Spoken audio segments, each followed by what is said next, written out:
Hello everyone and welcome back. Well, keeping in line with the textbook video series that I've been doing recently, I'm going to have a little textbook missile corps battle. This will be basically how you're going to want every missile battle to go, if you're using a missile corps, at least one that looks like mine. So I thought it'd be pretty instructional in this video. So let's look at the setup. My ranged complement is the corps here of 3 bow warrior monks. They are supported by 2 katana samurai, 2 lone sword ashigaru, and 2 yari samurai, and then also a naginata warrior monk, and a yari cavalry. On the other side, we have 4 bow samurai, 5 naginata samurai, and then some light cavalry, which will come out later. So, missile advantage. Numbers-wise, he has it. 4 versus 3. Usually numbers is a good way to decide advantage, but my warrior monks have a much longer range, which is going to come into play here.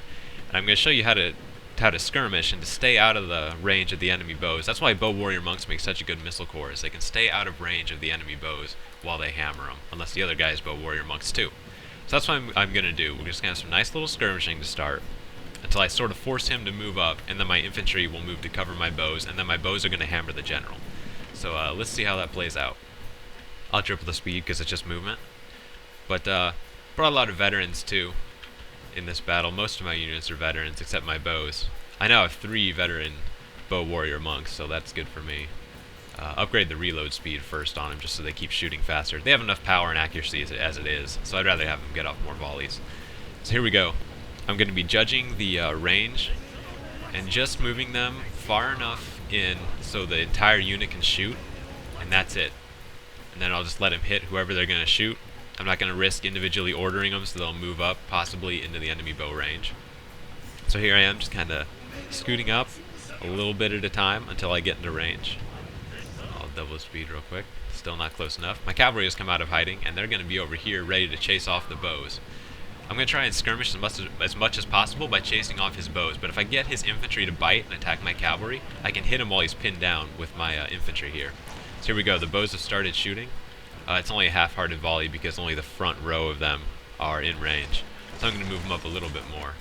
Triple the speed. Here we go. The bows are now moved up. You'll notice theirs are not shooting. Mine, of course, are, having that long range. Get off some nice volleys here. And we're just tearing them apart. This one's already down to 75, 80, 86, 80. So I'm just going to start tearing into him. So the onus is on him to attack. That's why missile advantage is so important, because you can force the enemy to attack you and put himself in a bad position. So he's going to move up and try and respond. That's when my cavalry is going to be ready. They're going to go and hit the bows as soon as they start shooting my guys. So here we go. I take a little bit of damage, thinking I was just going to skirmish, but my cavalry will move up shortly, because he's going to send up a fire attack and hit my bows. They're going to move up a little more to start shooting his general, because the cavalry is going to be here to cover the archers. He's going to go and hit the archers, or at least scare them off, or draw the infantry out of position. Either way, it's a win for me. So my infantry is also going to be moving up at this point, ready to attack. So my bows will be shooting at his general now. Now, either he didn't notice, or he just decided to take it, because he never moved his general or anything. So my bow warrior monk's just going to rip into his general. And he doesn't take any bait. I just slam into his bows, so his missiles are pretty much gone at this point. They're all hurt enough as it is, but they just took a cavalry charge. That's when he brings out his light cavalry. Now, I knew that he was hiding people. I knew he had an ambush. I didn't expect him to come from this close. That seems like it's out of the deployment area, but I don't know, there must be a way to do it. So, they're just going to come up and attack my side, but luckily for me, I detached my spears knowing that a cavalry ambush was coming. And they're going to go and ward off the cavalry. Just buying time at this point. My cavalry is going to pull back and also cover the cavalry. They're now going to be on anti-cavalry duty, along with the spears, because that's my biggest threat. I have the infantry advantage, big time, because all he has is naginatas. I have 2 katanas, 2 lone swords, and naginata warrior monk. So I have the infantry advantage. I can win the infantry fight. His general's just getting hammered. He's down to 17 men now. He will get sniped eventually. And I'm just going to cut off his horses here and keep him away from my missiles. Usually, you know, you want to try and draw the cavalry in to get off an early attack, and that's still a good idea with a missile corps, but it's okay to just ward him off too, because the more volleys you can put into his general, the better. So here I go. Attack was a little disorganized, but he was disorganized too, so I just wanted to get in there as quick as possible. Bows are just hammering. He's down to 10 men now in the general unit. Just getting hammered. I had inspired one of my bow warrior monks, the one that was still full. So my cavalry is just going to charge into the cavalry here, get a nice charge on the light cavalry, and hold him down for my spears too.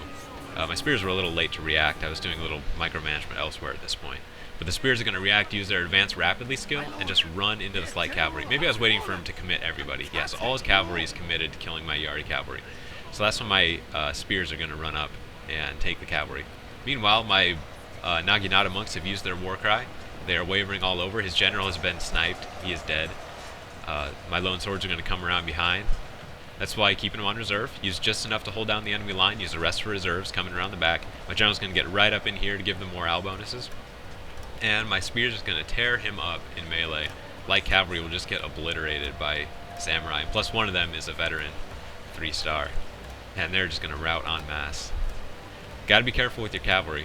If they get pinned down by spears, it's a bad thing. And launch a salutary fire attack as they retreat. Okay, so that's the end of the battle. That's pretty much a textbook missile corps battle. That's how you're going to want it to go if you're using a missile corps.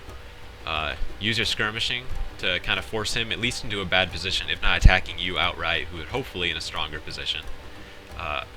React with your infantry, but be sure to guard against the cavalry, because cavalry is going to be a huge threat to a missile corps.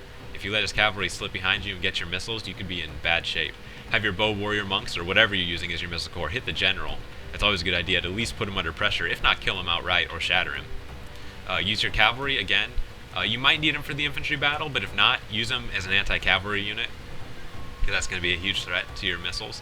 Also, using him as a screen for your infantry is good. If you need someone to take arrows, have him rush in and take some shots, because most people don't individually order their ranged units, so you can just send one unit ahead and take all the fire while your units sprint to cover the distance. Because when you're fighting an army that has a heavy missile presence, you want to just cover that distance while using one unit as a sacrifice. And cavalry is a pretty good sacrifice if you have the infantry advantage.